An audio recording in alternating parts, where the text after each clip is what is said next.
ఈ స్విగ్గీ, జొమాటోకి బాగా టెన్షన్ ఎక్కువైపోతుంది. అప్పటికప్పుడు ఆర్డర్స్ తీసుకోవటం చాలా ఇదవుతుంది. మరి చేసినా గూడా డబ్బులు సరిగ్గా అందులో ఎక్కువ కనబడట్లేదని జెప్పి నేను 5 డేస్ నుంచి ఆపేసాను. ఎందుకంటే డైరెక్ట్ ఆర్డర్‌లు తీసుకుంటున్నాను. దీనికి ఆటికి జొమాటోకి సెట్ కావట్లేదు. జొమాటో, స్విగ్గీలో డ డైలీ చేసుకునే గిరాకులున్నారు. వాళ్ళు డైరెక్ట్ ఆర్డర్‌లు పెట్టుకుంటే బావుంటదని అనుకుంటున్నాను.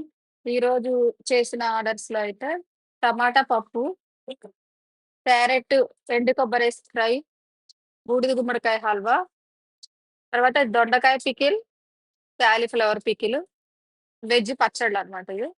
దొండకాయ pickle half KG, half KG తీసుకున్నారనమాట. బూడిద గుమ్మడికాయ హల్వా వచ్చేసి నేను ఫస్ట్ టైమ్ ట్రై చేశాను.